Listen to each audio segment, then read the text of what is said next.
And off we go. Right, so last week, I'm so sorry. I had a phone call in the middle of the live and that kicked out my microphone, I now realise.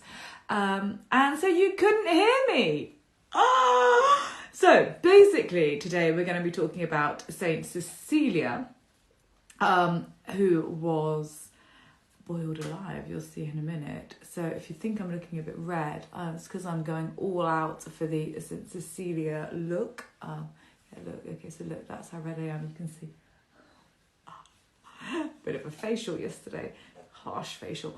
But first of all, we have to find out what happened to person C. Who was person C in the St Stefano fresco? So we were talking about these frescoes, and these are this is the first. Actually, this is the second. The first fresco is of Christ's crucifixion. So this was the second fresco, if you recall, in a church called Santo Stefano Rotondo, which depicts the proto-martyr St Stephen being stoned to death, or as I said, it looks like he's kind of being whacked with baked potatoes, but it wasn't.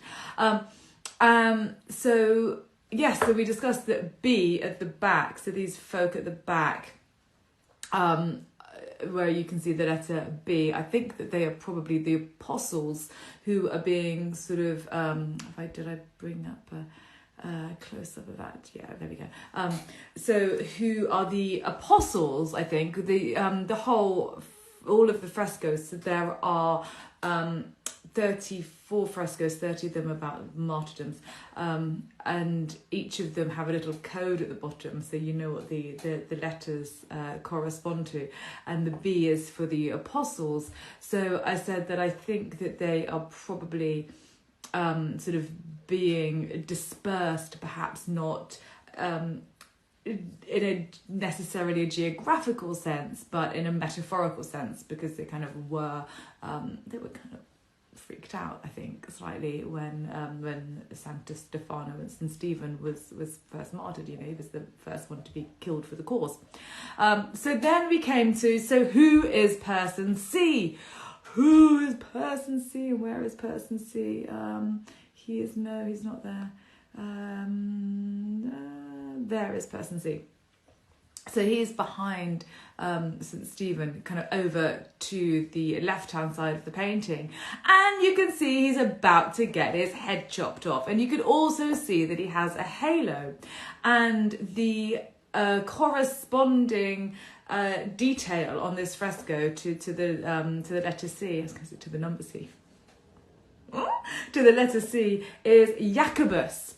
But I think that this is probably St James the Great, like who was the first apostle to be martyred. So I think that who that is, and he is about to get his head chopped off. And indeed, St James did have his head chopped off.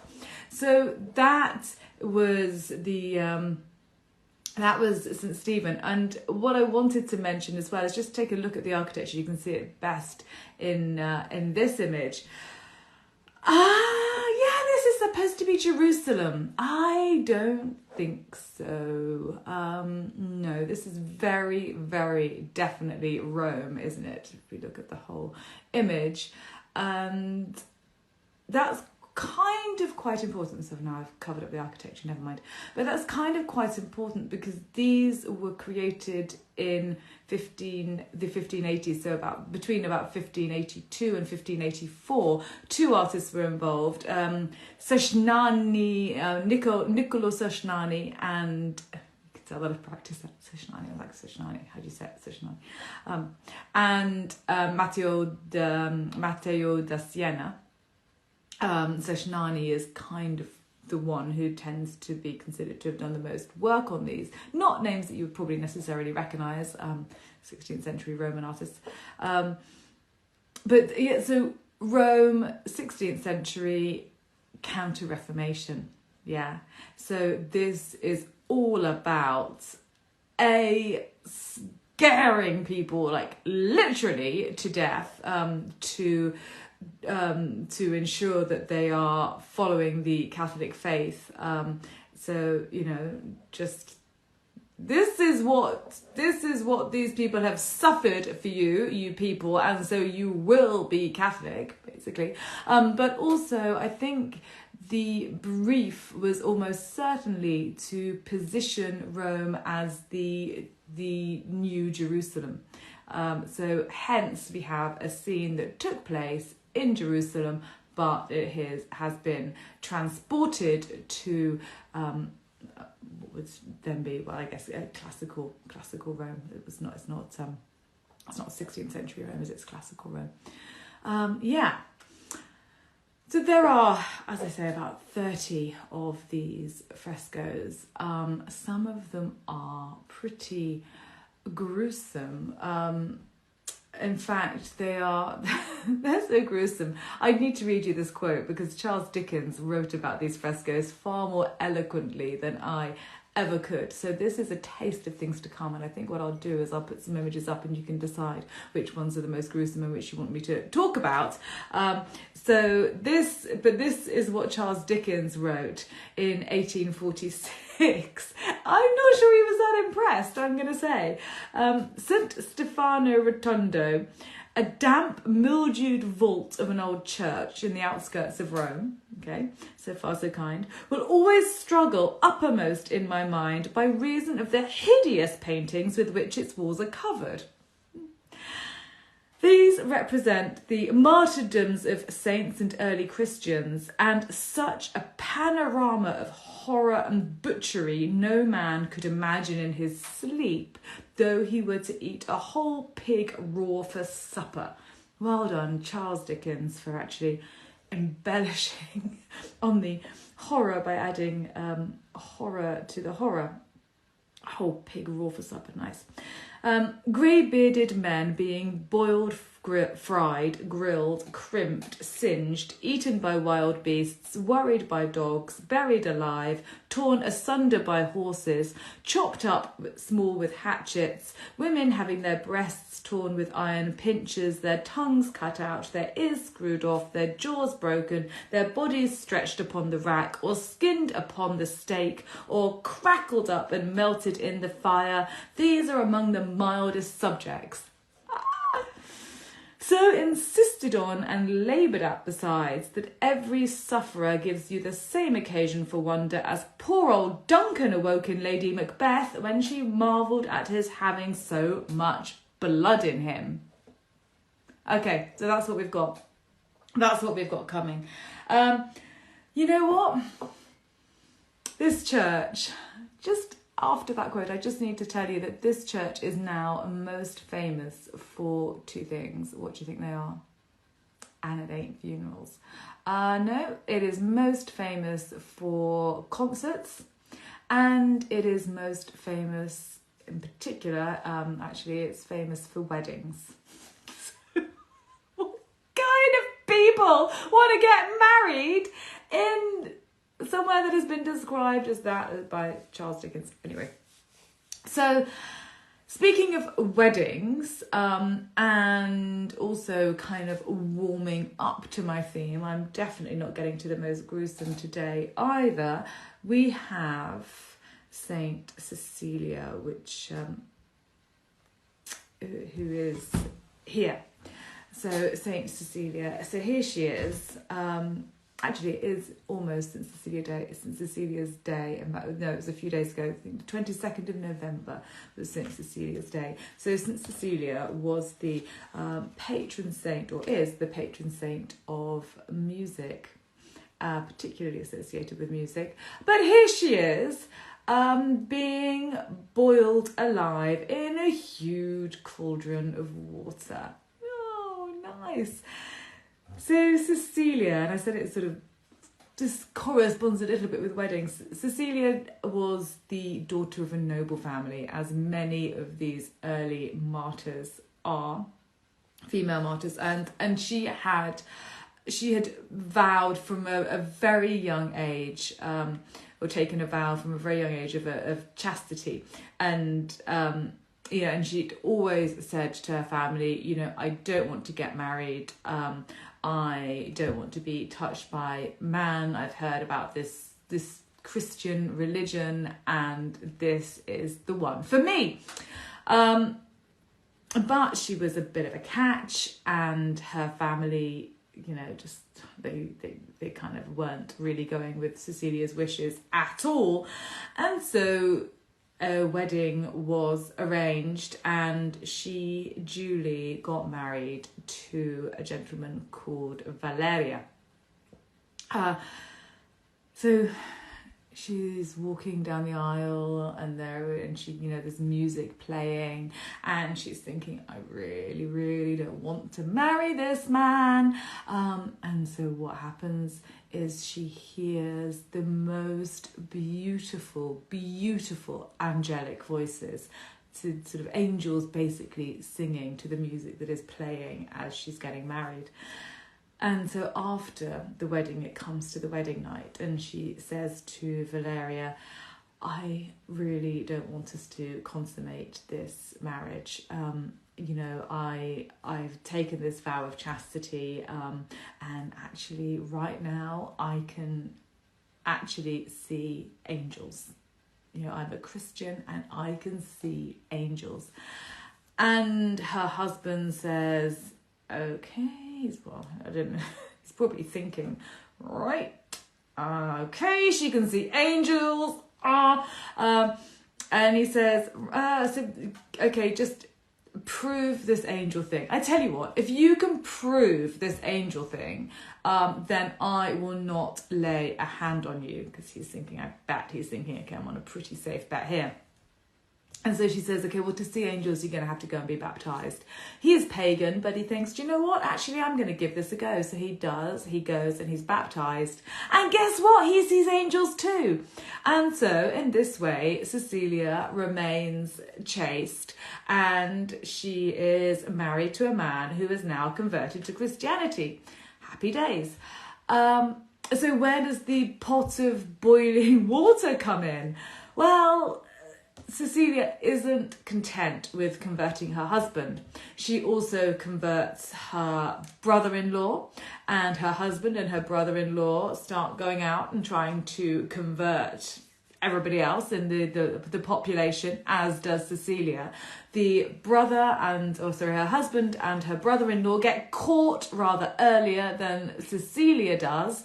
And so you can see there's a scene in the back of the fresco here, which is a bit gruesome. Let me just bring it up. So we've got over to the right hand side, as you're looking at the fresco, you've got a guy right over to the right. Do you know what? It looks like he's got a man lying on top of him. Yeah, but I think he's dead anyway. And then we have in the back sort of lots of pagan people brandishing things. You've got somebody to the left of this as you're looking at it, sitting and kneeling, and actually the guy with his back to us who is standing is wielding a sword, if you can see that. So he is about to get his head chopped off. So this is Cecilia's husband who is about to get his head chopped off, poor guy. And then if we move over to the other side of the painting, so this is the left hand side of the painting in the back, so there he is again, about to get his head chopped off, and you have either the brother or the brother-in-law C, who has just had his head chopped off. So we've got a nice decapitated person in the back there, nice wound in the neck, head on the floor, lovely job. Cecilia, though, is she is lucky enough to remain alive for a little bit longer, until she just creates too much of a problem and she's out converting too many people. And so she is put in this cauldron of water, because just a simple beheading isn't good enough for her. And she is in this boiling water for a day and a half, and you can see she is not bothered at all. She's got her hands in prayer like this. She's got her eyes up to the heavens. If you recall, as St Stephen had his eyes to the heavens, there's a hint of a halo there. And she's just not even, she's not even breaking a sweat. So, she's like, well, this is just kind of like a bit of a jacuzzi, guys. This isn't happening for me. So they think, right, she's not dying this way. Take her out the water, chop her head off. Apparently it takes like 3 axe blows to chop her head off. And she still doesn't die. So then she's awake, alive rather, and awake for some days afterwards, when she still continues to preach the word of God. So I don't know whether it makes her, do you remember our word of, kind of like my word of Elevenses really, Salafafor, yes. I don't know whether she was a Salafafor, because I don't know whether she actually picked up her head and walked with it. Or whether the head was just a talking head on the ground. Don't know. Anyway, continued to preach until she eventually died a few days later. And so because she heard this music at her wedding, she didn't get married again. I mean, maybe to God, I guess. But music at her wedding, and because she saw angels, and because her husband then saw angels, she is the patron saint of music, which is lovely. But I like this image here. I'm enjoying rather. So you've got the Roman soldier right over to the left hand side with this sort of interesting hat on, looking a little bit fey, and then you've got the person next to him in this rather extraordinary hat thing.